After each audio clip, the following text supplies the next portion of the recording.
저는 제 인생이 이토록 기묘한 소설처럼 흘러갈 줄은 꿈에도 몰랐습니다. 평범한 직장인이었던 제게 4년 전의 그날 밤은 마치 운명처럼 다가왔죠. 아니, 운명의 탈을 쓴 거대한 함정이었다는 걸 그때는 미처 알지 못했습니다. 그날은 유독 업무 스트레스가 심했던 금요일이었습니다. 종일 상사에게 시달리고 퇴근 무렵 멍하니 컴퓨터를 끄는데 고등학교 시절부터 붙어 다니던 친한 친구 수빈이에게 전화가 왔습니다. 수빈이는 평소에도 화려한 곳을 좋아하고 소위 말하는 급이 높은 남자들과의 만남에 집착하는 편이었죠. 은지야, 오늘 강남에 새로 생긴 라운지바 가보자. 거기 잘 나가고 능력 좋은 남자들이 아지트처럼 모인대. 오늘 내가 쏠게. 빨리 나와. 저는 내키지 않았지만 수빈이의 집요한 설득에 못 이겨 옷을 갈아입고 집을 나섰습니다. 수빈이가 데려간 곳은 입구부터 위압감이 느껴지는 고급스러운 바였어요. 어두운 조명 아래 술병들이 벽면 가득 채워져 있었고 사람들의 옷차림에서부터 분해가 풍겼죠. 자리를 잡고 얼마 지나지 않아 세련된 수트 차림의 남자 2명이 저희 테이블로 다가와 합석을 제안했습니다. 그중 한 명이 바로 김영진이었습니다. 자신을 헨리라고 소개하더군요. 미국에선 헨리라고 불렸다면서요.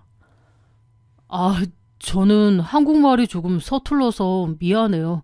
미국에서 오래 살다 와서요. 한국 이름은 김영진이에요. 그는 아주 자연스러운 영어 억양을 섞어가며 자신을 소개했습니다. 뉴욕에서 대학을 졸업하고 세계적인 포털회사인 G사 본사에서 근무하다가 최근 한국의 대형 IT 기업에서 파격적인 조건으로 스카우트 제의를 받아 귀국했다고 하더군요. 옆에 앉은 제 친구 수빈이는 영진 씨의 화려한 배경에 이미 마음을 빼앗긴 듯 보였습니다. 적극적으로 말을 걸며 호감을 표시했죠. 하지만 영진 씨의 시선은 내내 저를 향해 있었습니다. 은주 씨는 다른 분들과 분위기가 참 다르시네요. 사실 제가 한국에 와서 만난 여자분들은 좀 계산적인 느낌이 강했는데 은주 씨는 뭐랄까 퓨어해 보인다고나 할까? 사실 저도 그 남자가 싫지 않았습니다. 훤칠한 외모에 매너 있는 태도, 그리고 어설프지만 귀여운 교포 발음까지. 그는 제가 그동안 만나온 평범한 남자들과는 확실히 다른 느낌을 풍겼죠. 그날 연락처를 교환했고 그 후 저희는 급격히 가까워졌습니다. 데이트 때마다 그 남자는 고가의 외제차를 타고 나타났습니다. 저는 특히 그의 어설픈 한국어 발음이 귀엽게 느껴졌습니다. 가끔 단어가 생각나지 않는 듯 미간을 찌푸리며 영어를 섞어 쓰는 모습까지도 말이죠. 하지만 제가 영진 씨와 잘 되어갈수록 수빈이의 태도가 묘하게 변하기 시작했습니다. 처음엔 축하해 주는 척 하더니 점차 은근한 질투와 비아냥이 섞여 나왔거든요. 은주야, 너 진짜 로또 맞았다. 영준 씨 같은 남자가 한국에 몇이나 되겠어? 근데 너무 믿지는 마. 잘 나가는 교포들 바람기 장난 아니래. 수빈아, 영진 씨 그런 사람 아니야. 얼마나 다정한데. 벌써 편들긴. 하여튼 부럽네. 돈도 많아 보이고 능력 있고. 넌 이제 고생 끝났다. 저희는 연애 5개월 만에 결혼 이야기가 오갔습니다. 영진 씨는 부모님이 미국 일리노이주에서 큰 부동산 사업을 하시기 때문에 한국에 자주 오실 수 없다고 했어요. 은주 씨 미안해요. 우리 부모님은 비즈니스 때문에 미국을 비우기가 힘들어요. 결혼식 날에만 잠시 입국하실 거예요. 한국 생활은 우리끼리 잘 꾸려가면 돼요. 저희 부모님은 조금 서운해하셨지만 워낙 조건이 좋은 사윗감이라 크게 문제 삼지 않으셨습니다. 그렇게 결혼식 당일 미국에서 오셨다는 시부모님은 무척이나 우아하고 기품이 넘쳤습니다. 게다가 저를 따뜻하게 안아주시며 축복해 주셨죠. 결혼 후 저희는 강남의 고급 아파트에서 신혼생활을 시작했습니다. 영진 씨는 제게 매달 거액의 생활비를 주었고 명품 가방과 보석을 선물하며 부족함 없는 생활을 지원해 주었습니다. 영진 씨 너무 과한 거 아니에요? 이런 건 나중에 사도 되는데. 에이, 와이프한테 이 정도도 못 해주겠어? 나 돈 잘 버는데 은주 씨는 그냥 즐기기만 하면 돼요. That's what I want. 그런데 친구인 수빈이의 질투는 더욱 노골적으로 변했습니다. 저희 집에 놀러 올 때마다 집안 구석구석을 살피며 가격을 물어보고 시샘을 내더니 제 남편이나 제 남편의 직장에 대해서도 캐묻곤 했죠. 그러다 어느 순간부터 수빈이와 연락까지 뜸해졌습니다. 제가 먼저 연락을 해도 바쁘다며 피하기 일쑤였죠. 저는 그저 수빈이가 제 행복을 시샘에서 멀어지는구나 싶어 씁쓸한 마음으로 넘겼습니다. 그렇게 저는 남들이 부러워하는 완벽한 남편을 둔 아내로 1년을 보냈습니다. 하지만 그 행복은 아주 사소하고 기이한 우연 앞에서 산산조각이 나기 시작했습니다. 전 직장 선배의 결혼식장에 하객으로 참석했던 토요일 오후였습니다. 식장 로비에서 축의금을 내고 고개를 돌린 순간 저는 그대로 얼어붙고 말았습니다. 식장 저 멀리 낯익은 얼굴이 보였던 거예요. 우아한 옷차림으로 서 있는 중년의 여자. 분명 미국 일리노이주에 계셔야 할 저의 시어머니였던 겁니다. 이게 어떻게 된 거지? 여러 번 다시 보았지만 틀림없는 저희 시어머니였습니다. 미국에 계신다던 분이 왜 여기 계신 걸까요? 만약 결혼식 참석차 한국에 오셨다면 저희한테 연락을 하셨을 텐데요. 저는 홀린 듯 그녀의 뒤를 쫓아갔습니다. 그녀가 화장실 쪽으로 향하는 것을 보고 저는 복도 끝에서 그녀를 불러 세웠습니다. 어머님 맞으시죠? 저를 돌아본 그분은 처음엔 못 알아봤는지 의아해하다가 이내 좀 놀라더라고요. 아차 싶은 표정으로요. 그러더니 누구? 저를 아시나요? 하면서 시치미를 떼는 겁니다. 하지만 목소리마저 저희 어머님이 맞았죠. 어머니 왜 이러세요? 저 은주예요. 어머니 며느리요. 미국에 계신다더니 여긴 언제 오신 거예요? 왜 말씀도 안 하시고 입국하신 거 영진 씨도 알아요? 그런데 어머님의 표정이 순식간에 차갑게 굳어지더니 제 손을 뿌리치며 주변을 살폈습니다. 사람 잘못 보셨어요. 전 그쪽 시어머니가 아닙니다. 무슨 소리세요, 어머니? 목소리도 얼굴도 다 어머님 맞으신데 어떻게 저를 모르신다고?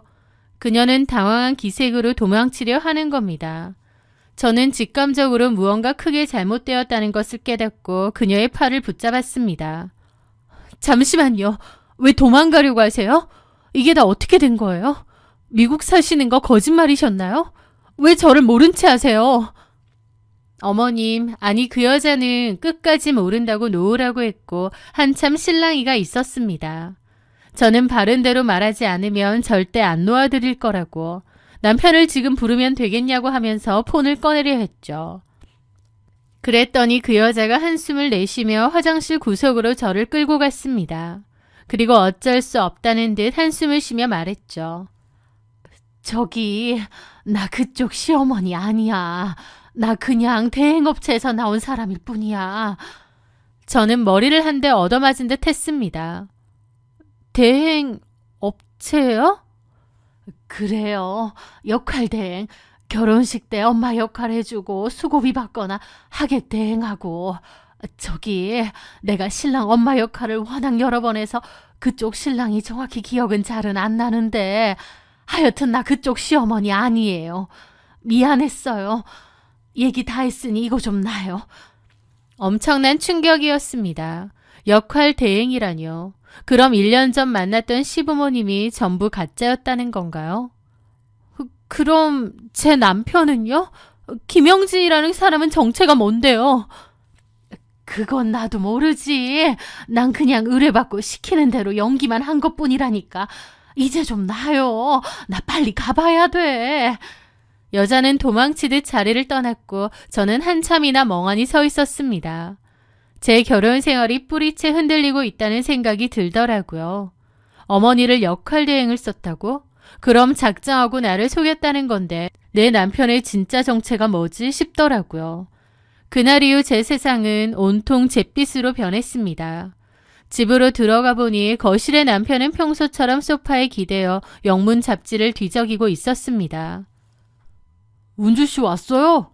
왜 이렇게 늦었어요? 선배 결혼식은 잘 끝났어요? 남편의 서툰 교포 발음이 소름 끼치도록 이질적이었습니다. 저는 대충 허리가 아파서 쉬어야겠다고 둘러대고 침실로 들어갔어요. 머리가 너무 복잡하더라고요. 남편이 뭔가 많은 것을 속이고 있다는 생각이 들고요. 그렇게 저는 흥신소 전화번호를 뒤져보게 되었습니다. 다음날 아침 저는 남편이 출근하자마자 미리 알아둔 흥신소를 찾았습니다. 낡은 상가 건물 3층에 위치한 사무실은 퀴퀴한 담배 냄새가 뱄지만 실장은 제법 유능해 보였습니다. 저는 남편의 사진과 인적사항 그리고 겪은 일을 털어놓았습니다. 전부 다 알아봐 주세요. 이 남자의 진짜 이름, 직업, 가족관계, 그리고 지금 쓰고 있는 돈의 출처까지요. 하나도 빠짐없이요. 실장은 흥미롭다는 듯 사진을 들여다보더니 일주일에서 보름 정도의 시간을 달라고 했습니다. 그 시간은 제 인생에서 가장 긴 시간이었습니다. 그러던 의뢰를 하고도 5일째 되는 날 오후 실장에게서 전화가 왔습니다. 목소리가 예사롭지 않더군요. 박은주 씨, 마음 단단히 먹고 사무실로 오시는 게 좋겠습니다. 남편분 실체도 실체지만 일단 더 충격적인 게 있거든요. 불안한 예감을 안고 달려간 사무실 책상 위에는 두툼한 서류봉투와 사진 몇 장이 놓여 있었습니다. 실장이 사진 한 장을 제 앞으로 밀어냈습니다. 남편분이 바람 피우고 있다는 거 혹시 알고 계셨습니까? 사진 속에는 남편이 낯선 여자와 다정하게 팔짱을 끼고 산부인과 건물에서 나오는 모습이 담겨 있었습니다. 남편이 바람이라니 생각조차 못해본 일이었어요. 그런데 상대 여자의 얼굴을 확인한 순간 저는 숨이 멎는 줄 알았습니다. 그 여자는 바로 제 단짝 친구 수빈이었으니까요. 수빈이? 정수빈? 이게 어떻게 된 거죠? 왜 둘이 산부인과에? 정수빈 씨 지금 임신 4개월입니다. 김영지 씨 아이 같아요. 두 사람 은주 씨 모르게 오피스텔까지 얻어서 살림 차리고 있었습니다. 김영진 씨에 대해서 조사를 하는데 이게 먼저 나오더라고요. 그래서 일단 연락드린 겁니다. 머릿속에서 무언가 끊어지는 소리가 났습니다. 남편의 거짓말보다 더 아픈 건 10년 넘게 제 곁을 지켰던 친구의 배신이었습니다. 제가 행복하다고 자랑할 때 수빈이가 짓던 그 묘한 미소들이 이제야 이해가 가더군요. 질투를 넘어 제 남편을 뺏으려 했던 겁니다. 그리고 이건 말씀하신 남편분에 대한 자료입니다. 저는 떨리는 손으로 그 자료들을 훑어봤습니다. 실장이 보여준 보고서의 내용은 상상을 초월했습니다. 제 남편 김영진, 그 이름은 본명이 맞더군요. 하지만 헨리라는 사람은 애초에 존재하지 않았습니다. 남편이 만들어낸 사람이었죠.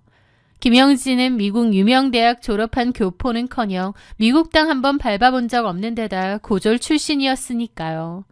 그리고 더 충격적인 건 그의 수입원이었습니다.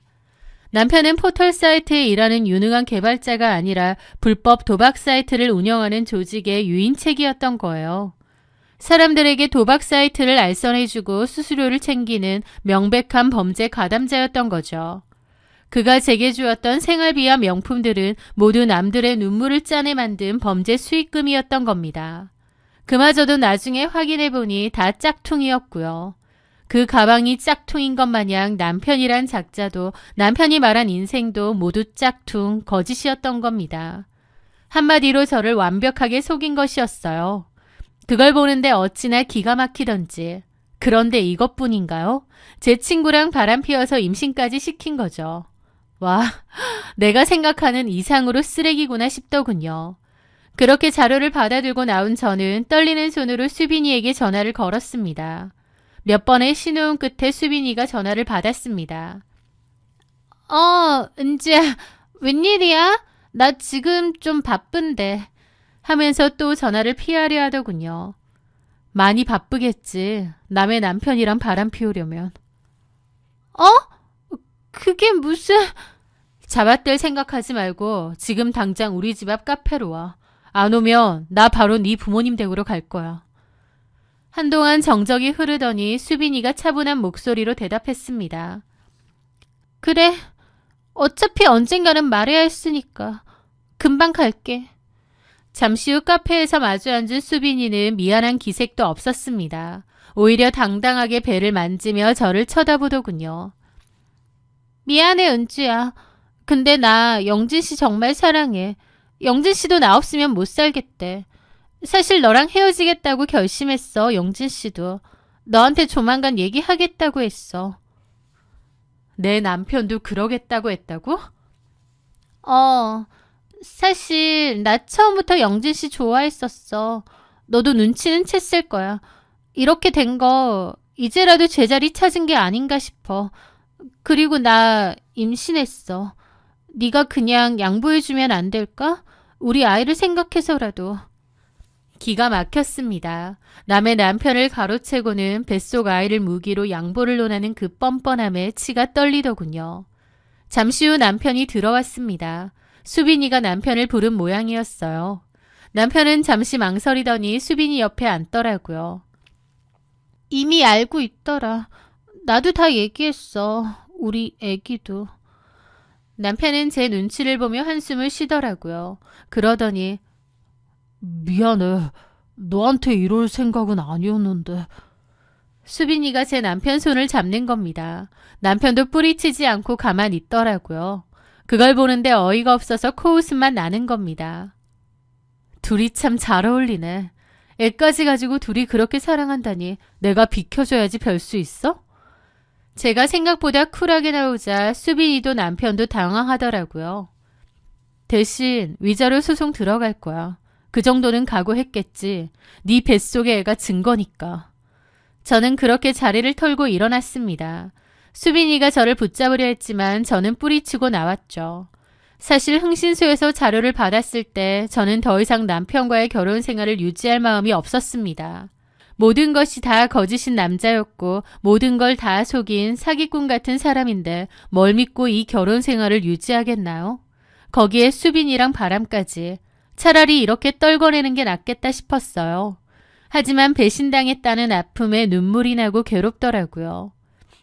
다음날 수빈이에게서 전화가 왔습니다. 은주야, 소송만은 하지 말아줘. 대신 내가 모아둔 돈이랑 부모님한테 받은 돈 합쳐서 6천만 원 줄게. 영진 씨 위자료까지 합쳐서 그렇게 받고 정리하자. 응?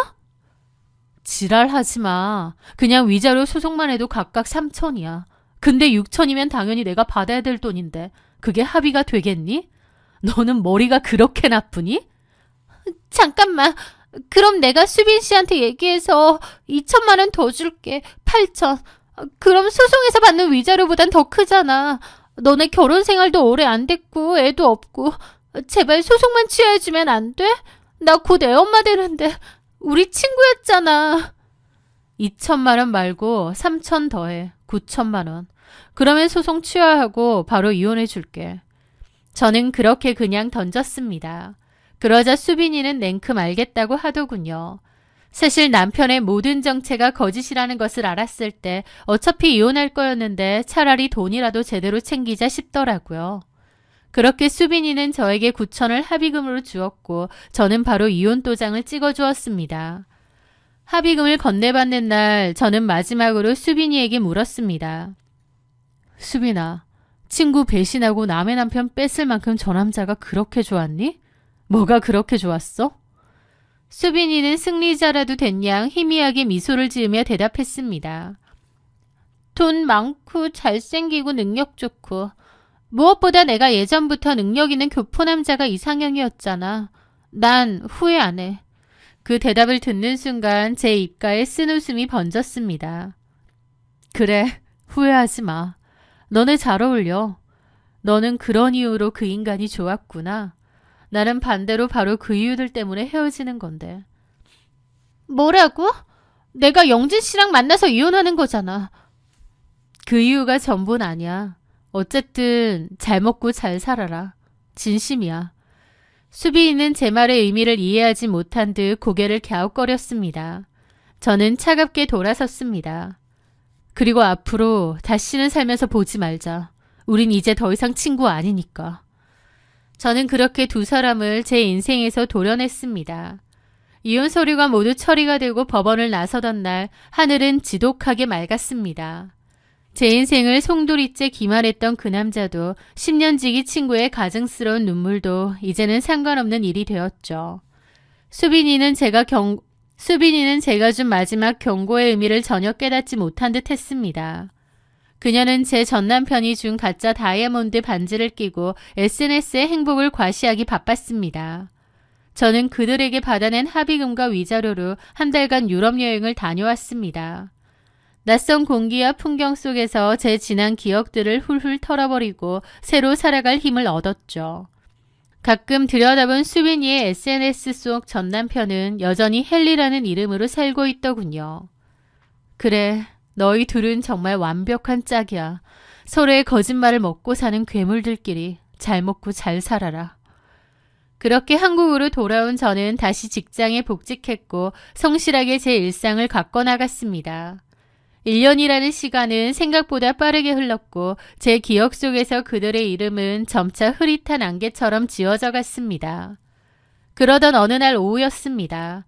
사무실에서 점심을 먹고 잠시 인터넷 뉴스를 훑어보던 제 눈에 낯익은 얼굴이 담긴 사회명 기사가 들어왔습니다. 단독 해외 서버 기반 500억대 불법 도박 사이트 운영진 검거. 기사 본문에는 모자이크 처리가 되었지만 경찰에 압송되는 유인책들의 사진이 실려 있었습니다. 화려한 명품 수트를 입고 고급바를 전전하며 호구들을 유인했던 김모 씨, 34세. 사진 속 남자는 딱 봐도 김영진이더군요. 기사를 더 자세히 읽어보니 상황은 더욱 처참했습니다. 그의 아내인 정모 씨 또한 남편의 범죄 사실을 묵인하고 범죄 수익금을 함께 호화 생활에 탕진한 혐의로 참고인 조사를 받고 있다는 내용이었습니다. 얼마 뒤 수빈이와 연락이 닿는 동창을 통해 뒷이야기를 듣게 되었습니다. 수빈이는 어린아이를 업고 경찰서에 조사받으러 오다닌다고 하더라고요. 결국 전 남편은 실형을 선고받고 구속되었고 수빈이는 아이와 함께 친정집에서 지낸다고 했습니다. 그녀가 그렇게 원하던 돈 많고 잘생긴 교포 남편의 실체는 교도소 담장 안의 죄수복으로 끝이 난 거죠. 가끔 생각합니다. 만약 그날 식장에서 하객알바를 하던 가짜 시어머니를 마주치지 않았더라면 어땠을까? 아마 저 역시 그 추악한 범죄의 소용돌이 속에서 함께 파멸해 갔을지도 모릅니다. 하지만 저는 운 좋게 안개 속을 빠져나왔고 남의 행복을 훔쳐가려 했던 수빈이는 스스로 그 안개 속으로 걸어 들어갔습니다. 조건만을 쫓아 친구를 배신하고 선택한 그녀의 이상형이 결국 그녀의 인생을 가장 처참하게 망가뜨린 셈이죠. 저는 이제 더 이상 화려한 바에 가지 않습니다. 금요일 퇴근길 집 앞 조용한 카페에서 마시는 따뜻한 커피 한 잔이 주는 평온함이 얼마나 값진 것인지 잘 알기 때문입니다. 거짓으로 쌓아올린 성은 화려할진 몰라도 결국 무너지기 마련인 것 같아요. 이제 저는 제 힘으로 제 삶을 읽어내며 하루하루 열심히 살아가려 합니다. 제 사연 들어주셔서 감사합니다.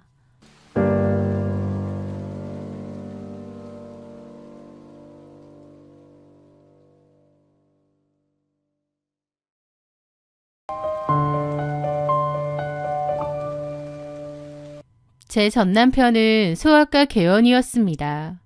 저는 전남편이 대학병원 레지던트 시절 만나서 5년이라는 긴 연애를 거쳤어요. 그리고 남편이 전문의 자격을 취득할 무렵 자연스럽게 결혼에 꼴이 냈죠. 그렇게 결혼을 하고 나서는 큰 걱정이나 문제 없이 여유롭고 풍족한 생활을 유지하며 15년이라는 결혼 생활을 했습니다. 남편과는 연애 시절과 같은 알콩달콩함이나 풋풋함은 없었지만 편안함과 안정감이 있는 사이였어요. 서로에 대한 신뢰도 있었고요.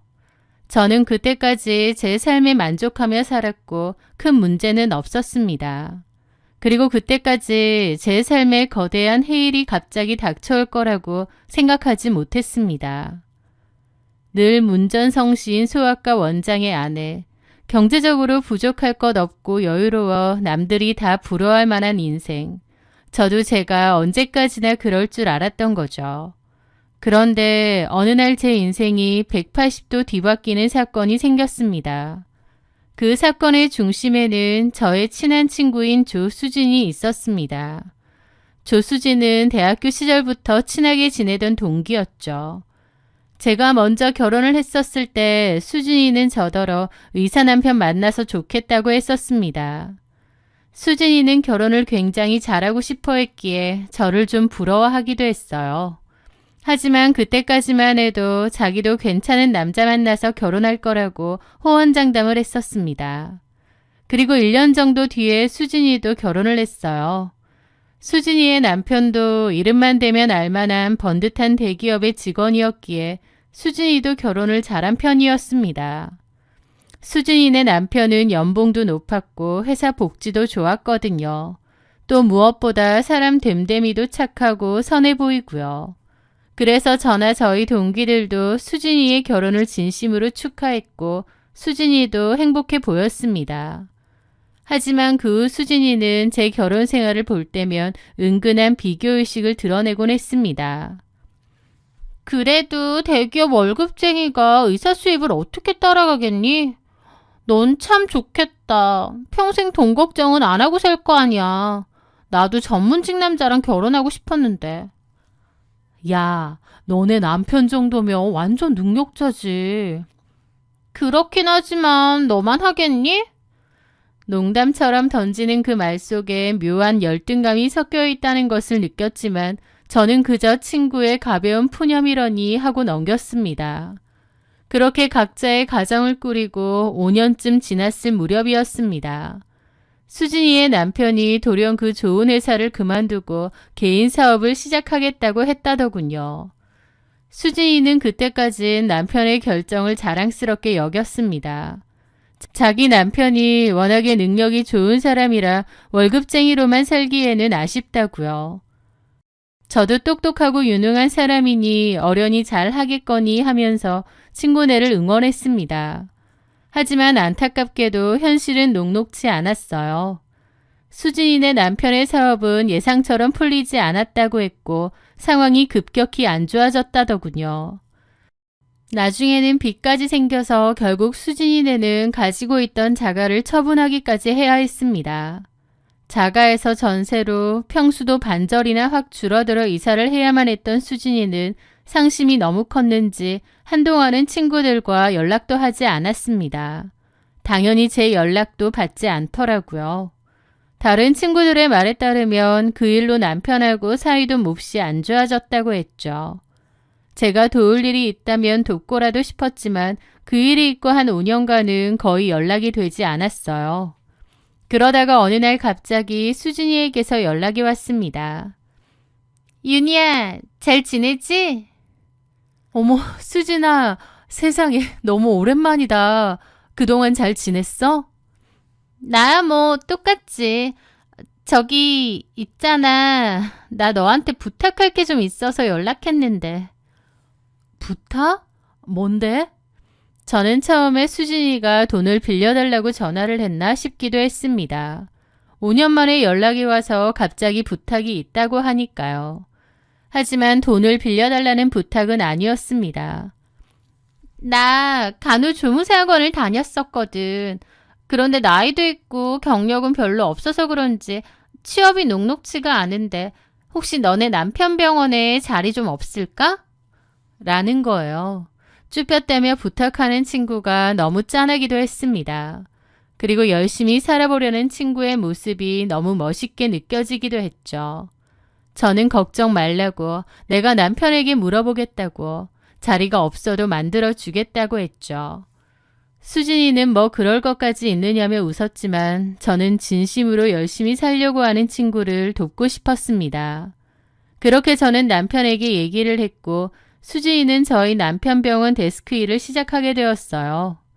수진이가 경력도 없고 나이도 좀 있지만 원장님 지인이라서 그런지 병원 직원들도 수진이를 어렵게 대했고 그 덕에 수진이도 다소 편하게 병원 일을 한다며 저한테 고맙다고 하더라고요.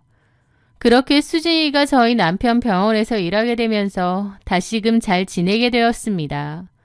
그렇게 또 몇 년의 시간이 흘렀을 때였습니다.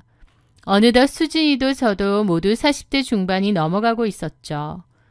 수진이와 저는 여전히 친구였지만 수진이는 저에게 종종 푸념을 하기도 했습니다.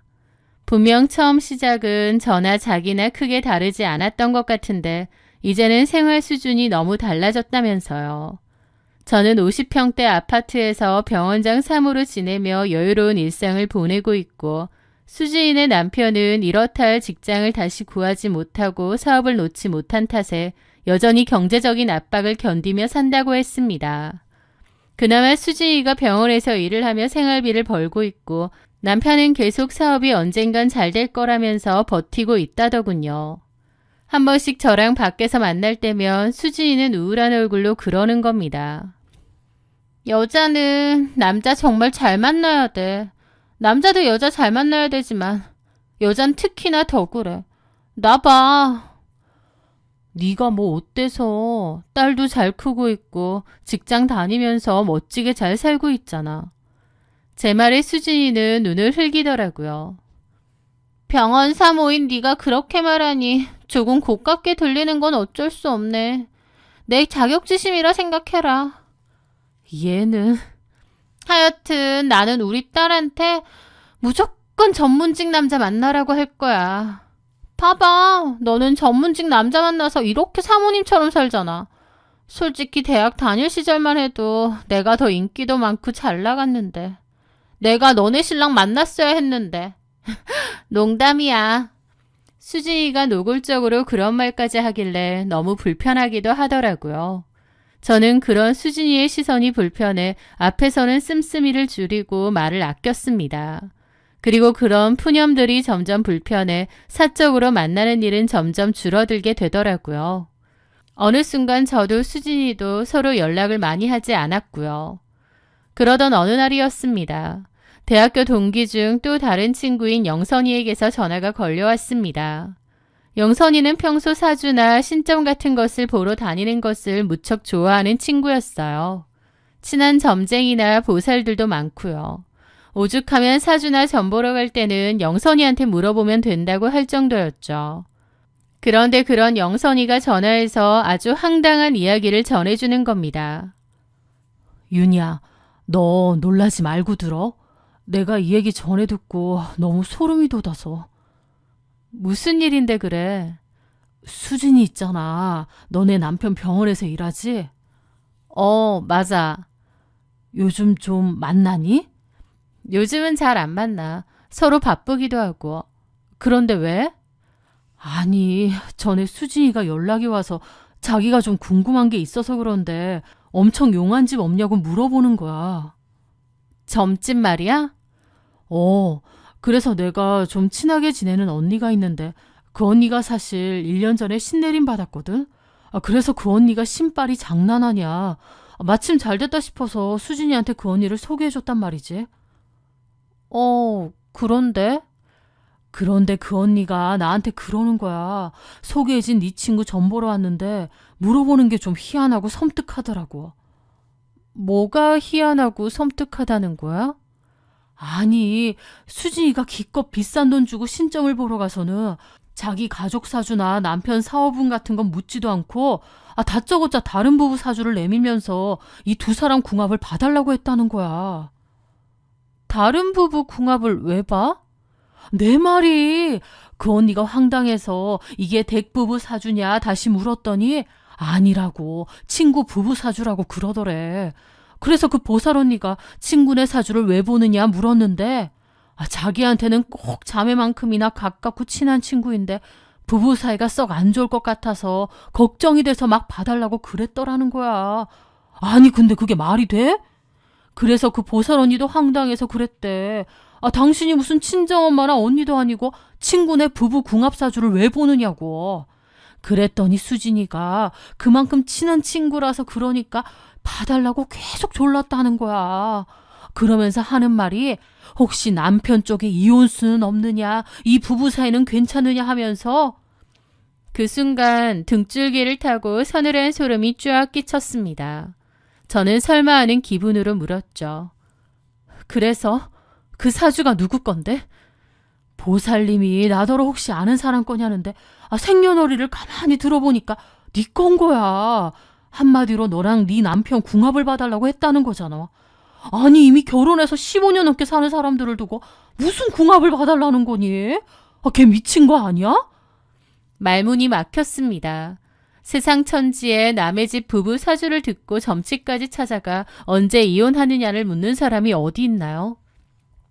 게다가 저는 수진이에게 제 생년월시를 준 적이 없습니다.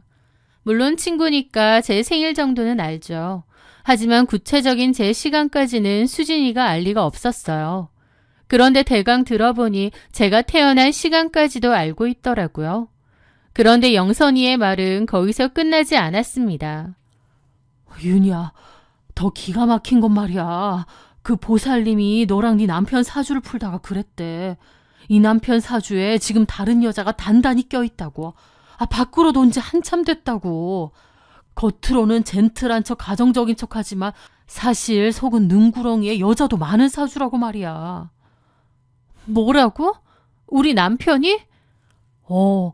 그런데 그걸 물어보는 수진이 사주를 보니까 수진이 그 기집애도 딱 외도하는 사주더라는 거야.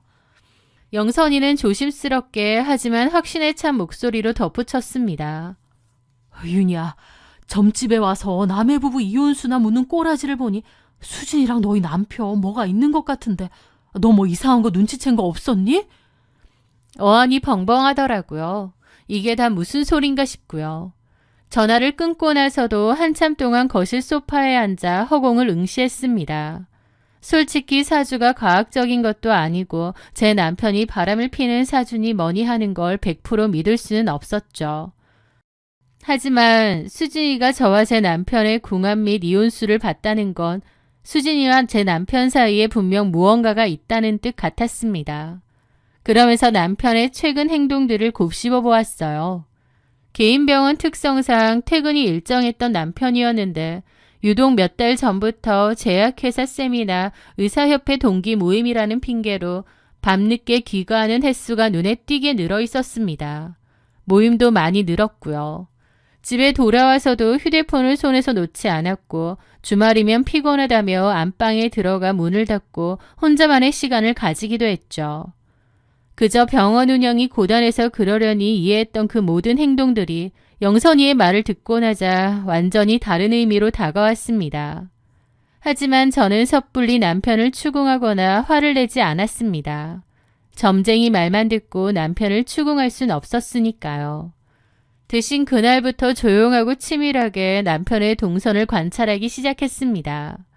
그런데 며칠 뒤 남편은 아침에 넥타이를 매며 제게 그러더라고요. 이번 주 금요일 저녁에 대학 동문 선배들이랑 모임 있어서 늦어. 평소 같았으면 그렇구나 했겠지만 뭔가 촉이 쎄하더라고요. 저는 그날 남편을 뒤따르기 위해 미리 렌트카를 빌렸습니다. 그리고 그날 저녁 남편의 병원 마감 시간에 맞춰 미리 빌려둔 렌트카를 끌고 병원 건너편 골목에 주차를 했습니다. 저녁 7시 병원 불이 꺼지고 남편의 차가 주차장을 빠져나왔습니다. 저는 거리를 두고 천천히 그 뒤를 밟았죠. 남편의 차가 향한 곳은 제 예상대로 동문 선배들이 모이기로 했다는 모임 장소가 아니었습니다. 왜냐면 차는 한적한 외곽의 고급 이자카야와 모텔들이 모여있는 으슥한 상점가로 향했거든요. 남편은 건물 지하주차장에 차를 대고 아주 익숙한 걸음으로 프라이빗 이자카야 안으로 들어갔습니다. 저는 차에 앉아 입구를 주시했죠. 그리고 10분쯤 지났을 무렵 택시 한 대가 이자카야 앞에 멈춰 내리는데 익숙한 체구의 여자가 내리는 거예요. 네, 제 친구 조수진이었습니다. 설마 했는데 제 눈으로 직접 수진이의 얼굴을 확인한 순간 심장이 철렁 내려앉더라고요. 아, 진짜구나. 두 사람 무슨 사이구나 확신했죠. 저는 심호흡을 한번 하고 시동을 껐습니다. 차에서 내려 그 이자카야 문을 열고 들어갔습니다. 제일 구석진 자리에서 남편과 조수진은 나란히 앉아 어깨를 감싸쥐고 술을 마시고 있더라고요. 어찌나 다정하고 꿀이 뚝뚝 떨어지는지 그걸 보는 제 심정은 기가 막혔죠. 두 사람은 무언가 즐거운 이야기를 나누는 듯 서로를 보며 환하게 웃고 있었습니다. 저는 그 앞에 우뚝 섰습니다. 고개를 돌아보던 남편은 저를 보고는 순식간에 웃음기가 싹 가시더군요. 그러면서 붙잡고 있던 수진이의 손을 화들짝 놀라며 빼내는 겁니다. 여보. 대학 동기 모임한다더니 여기서 이러고 있네? 수진이도 다소 당황한 듯한 얼굴이었습니다. 그런데 한편으론 올게 왔다는 표정을 짓고 있더군요. 어쩌면 수진이는 이렇게 되길 기다렸나 싶기도 하더라고요. 남편은 변명을 늘어놓기 바빴습니다. 저기 뭔가 오해가 있었던 것 같아. 동기 모임이 취소가 돼가지고 그냥 나온 김에 술을 한잔 하려는데 우연히 여기서 수진 씨를 만나가지고. 남편은 횡설수설하더라고요. 변명은 해야겠는데 본인조차도 무슨 말을 하는지 모르는 것 같았죠. 그래서 제가 코웃음 치며 수진이에게 그랬습니다. 네가 말해봐. 진짜 여기서 우연히 만난 거야? 제 물음에 수진이는 아무 대답을 않더라고요. 남편이 수진이를 콕 찔렀죠. 수진 씨, 얘기 좀 해줘. 우리 여기서 우연히 만났잖아. 어? 하지만 수진이는 묵묵부답이었습니다. 남편만 애가 타는 얼굴이었죠. 저는 수진이에게 물었습니다. 수진아, 너 내 남편이랑 나랑 이혼수 있는지 점집에 묻고 다닌다며? 내 남편 어지간히 뺏고 싶었나 보다. 아주 작정을 한 것 같아. 근데 성공했네? 이렇게 둘이서 놀아나는 걸 보니? 남편은 손을 내줬더라고요. 아니라니까 그런 거. 징글징글하다 정말. 이 꼬라지를 보고도 우기고 싶어? 그 말에 수진이가 그러더라고요. 그래, 나 범석 씨랑 만나. 우리 이미 깊은 사이야. 너한테 미안하게 됐다. 그 순간 남편이 더 기겁을 하며 수진이에게 소리쳤습니다. 야, 너 지금 무슨 미친 소리를 하는 거야? 미쳤어? 아니야, 윤희야. 그런 거 아니야. 내가 좀 실수를 한 것 같아. 집에 가서 다 설명할게. 하지만 수진이는 남편의 만류에도 아랑곳하지 않고 그러더군요. 윤희한테 그냥 솔직하게 말해. 우리 관계. 우리 관계가 뭔데? 왜 이러는 거야? 사랑하는 사이잖아. 나한테 뭐라 그랬어? 윤희랑은 그냥 애 있어서 사는 관계라고. 이미 여자로서 정 떨어진 지 오래라고 그랬잖아. 솔직히 이혼하고 싶은 마음도 많다고 나한테 그랬잖아. 야, 그거는... 남편은 거의 울듯이 쩔쩔 매더라고요. 제 앞에선 가정적인 척하고 조수진 앞에서는 저런 식으로 말했나 보다 싶으니 얼마나 정 떨어지던지요. 뒤에선 그런 소리 하고 다녔구나. 아니, 그게 아니라... 야, 조수진. 근데 너는 누가 보면 남편도 자식도 없는 줄 알겠다? 니네 남편은 너 이러고 다니는 거 아니? 나 이미 쇼윈도로 산 지 오래야. 남편하고 정리할 거야. 이혼 도장만 안 찍었다 뿐이지 남남이야. 너 진짜 미쳤구나. 그런다고 친구 남편하고 놀아나? 나 범석 씨랑 재혼할 거야. 오히려 저보다 남편이 더 길길이 날뛰더군요. 야, 조수지. 내가 언제 너랑 재혼을 한다고 했어. 너 진짜 미쳤어? 남편은 완전히 이성을 잃고 수진이에게 화를 냈지만 수진이는 요지부동이었습니다. 마치 오래전부터 이 순간을 계산하고 준비해온 사람처럼 말이죠. 저는 수진이를 향해 차갑게 내뱉었습니다. 너 진짜 단단히 미쳤구나. 남편은 둘째치고 새끼까지 버리고 남의 남편 가로채서 그 자리에 앉으면 행복할 것 같니? 너 어쩌다가 이렇게 됐니? 수진이는 콧방귀를 뀌었습니다. 내 남편 무능하지만 애한텐 잘해. 내가 없어도 잘 챙겨줄 거야. 자신의 아이마저 가차없이 내동댕이 치는데 친구고 뭐고 탐욕에 미쳐버린 괴물 같더군요. 그 말 같지도 않은 꼬라지들을 보고 있으니 오히려 분노가 차갑게 식어버렸습니다. 더 이상 이 쓰레기들과 같은 공간에서 숨을 쉬는 것조차 역겨워진 거죠. 그래, 알았어. 저는 미련 없이 몸을 돌렸습니다. 너희들끼리 아주 잘해봐. 뒤에서 남편이 제 이름을 부르며 쫓아오려 했지만 저는 서둘러 이자카야를 빠져나와 차에 올라탔습니다. 남편의 변명 따위는 들을 가치도 없었으니까요. 집으로 돌아온 뒤 남편은 계속 잘못했다고 빌었지만 저는 한마디도 듣지 않고 작은 방으로 가서 문을 걸어 잠갔습니다. 남편이 문을 두드리며 열어달라고 했지만 꿈쩍도 하지 않았죠. 그리고 다음날 수진이네 남편에게 바로 연락을 했어요. 예전에 명함을 받았던 적이 있었거든요. 그 명함을 찾아 연락을 한 거죠. 안녕하세요. 저 혹시 기억하세요? 수진이 대학 동기인데 저번에 몇 번 식사도 했었는데. 안녕하세요. 그런데 어쩐 일로? 저는 어젯밤 이야기를 전했습니다. 수진이네 남편도 알고 있어야 할 것 같았거든요. 그런데 수역이 너머로 무거운 침묵이 흐르더군요. 그러더니 수진이 남편의 갈라진 목소리가 들려왔습니다. 이미 알고 있습니다. 네?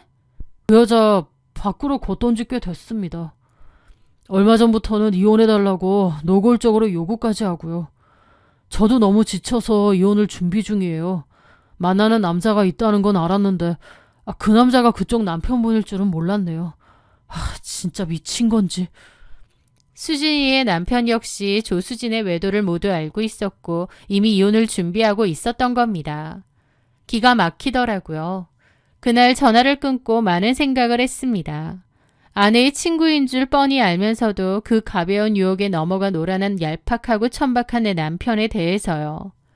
수진이도 너무 징그럽고 혐오스럽지만 제 친구와 불륜을 저지르며 제 등에 칼을 꽂은 남편의 기만이 더 신물나더군요. 그날 저녁 남편은 또다시 방문을 두드리며 빌었습니다. 윤희야, 내가 미쳤었어. 작정하고 들이대니까 나도 모르게 병원에도 이제 그만 나오라고 했어. 내가 정말 잘못했어. 제발 한 번만, 딱 한 번만 용서해줘. 나 진짜 다 정리할게. 남편은 수진이에게 모든 책임을 떠넘기며 살려달라고 애원했습니다. 꼴을 보니 남편은 정말 수진이와 저 몰래 즐기기만 하다가 끝내려고 했던 모양이었는데 그게 더 역겹더라고요. 저는 문을 열고 남편의 얼굴을 가만히 보았는데 깨달았습니다. 우리의 결혼 생활은 쫑났구나. 나는 이 사람을 절대 용서할 수 없겠구나라는 것을요. 그만해. 내 친구랑 놀아놨을 때 이미 우리 관계는 끝이 난 거야. 저는 남편에게 망설임 없이 이혼을 통보했습니다. 남편은 처음에는 이혼 못하겠다고 자식을 생각하라고 했습니다. 본인은 할 거 다 하고 다녔으면서 이혼하자고 하니 저희 아이를 들이밀더라고요. 하지만 저는 남편에게 단호하게 말했습니다. 나는 한 번 아니면 아니라고. 우린 무조건 이혼이라고요. 그렇게 나오자 남편도 결국은 이혼을 하겠다고 하더라고요. 남편이 저를 정말 사랑해서 이혼 못해준다고 하는 게 아니라 자기 의사명예에 누가 될까봐 그러는 게 더 보였습니다. 저는 남편에게 거액의 재산분할과 위자료를 요구했어요. 남편은 처음엔 금액이 크다고 거부를 하는 거예요. 그래서 제가 왜 이혼하는지 어디 미친년처럼 사방팔방 다 얘기해줄까 협박하니 그제야 제가 원하는 대로 들어주겠다고 하더군요. 역시나 저랑 아이 때문이 아니라 자신의 병원과 의사로서의 체면 때문이었겠죠. 저는 조수진을 상대로도 상간녀 위자료 청구 소송을 접수했습니다. 그리고 친구에게 이 사실을 말했더니 금세 대학교 동기 단톡방이 발칵 뒤집혀졌습니다. 영선이를 비롯한 모든 동기들은 한동안 저희 부부와 수진이 이야기로 들썩였던 거죠. 남의 집 부부 이혼수를 보러 다니는 소름 끼치는 짓에 결국 친구 남편을 꼬여내 이혼까지 시켰으니까요. 수진이를 향해 경멸과 비난을 쏟아냈는데 정작 조수진은 괜찮은 것 같았습니다. 조수진의 목표가 제 남편이었기에 이 정도 비난에는 아랑곳하지 않는 듯 했어요. 오히려 조수진은 제가 남편과 이혼 절차를 밟고 있다는 사실을 알고는 쾌재를 부른 모양이었더라고요. 위자료 소송에서도 바로 자기 잘못 인정하고 위자료를 내놓기까지 했습니다. 제 남편 잡으려면 그까짓 위자료 얼마든지 주겠다 이거 같았죠. 저는 그렇게 잘 살아오다가 어느 날 갑자기 이혼을 하게 되었습니다. 오랜 친구에게 남편을 뺏긴 채로 말이죠. 누군가는 저에게 그래도 의사 사모님 자리인데 남편이 저렇게 잘못했다고 빌면 한번 눈 감아주지 그랬냐고도 하더라고요. 하지만 저는 그럴 수 없었습니다. 제 성격은 제가 누구보다도 잘 아는데 당장의 안락함을 위해 추악함을 모른 척 덮고 살 수가 없겠더라고요. 그래서 저는 지금도 그때의 선택을 후회하지 않습니다. 그렇게 힘들고 고통스러웠던 이혼의 기간을 지나왔습니다. 시간은 그럼에도 흘러갔고 또 시간이 흘러가면서 제 마음속 상처도 조금씩 아물어 가더라고요. 그렇게 어느덧 1년이라는 시간이 흘렀습니다. 저도 바쁘게 살아가고 있었는데 어느 날 동기인 영선이에게서 오랜만에 전화가 걸려왔습니다. 그런데 그 전화가 꽤 뜻밖의 전화였어요. 윤희야, 너 그 소식 들었어? 네 전 남편 재혼한대. 전 남편의 재혼 소식에 저는 덤덤하게 대답했습니다. 그래? 결국 수진이랑 살림 합쳤나 보네. 그러자 영선이가 다급하게 그러더라고요. 수진이랑 결혼하는 거 아니래. 그게 무슨 말이야? 수진이가 아니라 20대 후반의 젊은 여자 간호사랑 결혼한다더라. 너 몰랐어? 뭐라고? 그럼 수진이는? 완전 닭 쫓던 개 된 거지 뭐. 가만 생각해보면 그래. 너네 남편도 굳이 조수진이랑 재혼을 왜 하겠니? 잘 나가는 의사에다가 재혼이라고 해도 좋다는 미혼 여자 많을 텐데. 순간 저도 모르게 헛웃음이 터져 나왔습니다. 조수진의 치밀하고도 멍청했던 착각이 산산조각 나는 소리가 여기까지 들리는 듯했죠. 전 남편에게 조수진은 그저 일탈을 위한 가벼운 불륜 상대였을 뿐입니다. 저와 이혼을 했다고 해서 굳이 40대 중반의 동갑내기 여자, 그것도 별로 진지하게 생각한 적도 없는 조수진이랑 재혼을 할 이유는 없었겠죠. 저는 그 얘기를 전해 듣고 너무 어이가 없었는데 진짜 웃긴 일은 그 다음부터였습니다. 전 남편이 병원 간호사와 재혼한다는 소식을 들은 조수진은 그야말로 완전히 이성을 잃고 발광을 했다더군요. 의사 사모님 자리 하나만 보고 달려왔는데 하루아침에 헌신짝처럼 버려졌으니 눈이 뒤집히는 것도 무리는 아니었겠죠. 대낮에 전 남편의 소아과 병원으로 곧장 쳐들어가서 뒤집어 엎고 그 간호사 머리채 잡았다고 하더라고요. 병원은 그야말로 순식간에 아수라장이 되었다고 했고 수진이는 출동한 경찰에 의해 끌려나갔다고 했죠. 결국 전 남편이 수진이를 폭행 및 영업방해 혐의로 고소했고 절대 합의는 없다고 못을 박았다고 합니다. 바로 경찰에 신고하면 뭐 하나요? 이미 동네 엄마들 사이에서 그 일은 소문이 날 대로 다 났는데요. 맘카페가 뒤집어질 정도로 난리였고 당연히 전 남편의 소아과 평판은 완전 바닥으로 떨어졌다고 하고요. 영업은 여전히 한다지만 그렇게 수군거리고 뒷말이 나와서 지금은 전 남편 대신 임시로 다른 페이닥터가 진료를 본다고 하더라고요. 그토록 음흉했던 전 남편은 추악한 짓거리를 만천하에 다 드러내게 되었죠. 경찰에 끌려간 조수진도 비참한 밑바닥까지 추락했고요. 저를 기만했던 그들의 소식이 어찌나 우습고 한심하던지요. 저는 가끔 대학 시절 조수진이 생각납니다. 발랄하고 꿈 많고 그때의 조수진은 남의 것을 탐내거나 부러워하지 않았어요. 스스로도 충분히 빛났으니까요. 그런데 그때의 수진이는 어디 가고 지금은 탐욕만을 쫓아 이도저도 다 놓쳐버린 참 초라하게 그지없는 중년의 여자만이 남아있더라고요. 본인의 이기심과 욕심이 불러온 운명 아닌가 싶습니다. 그랬기에 가장 가혹하고 잔인하게 벌을 받는 게 아닌가 싶어요. 저는 이혼 후 하루하루 열심히 잘 살아가고 있습니다. 다른 사람이 뭐라고 하든 저만의 삶을 최선을 다해 살아가고 있어요. 저급하고 추악했던 과거의 인연은 완벽하게 잘라냈기에 더 홀가분하게 살아가려 합니다. 이것으로 제 모든 사연을 마칩니다. 들어주셔서 감사합니다.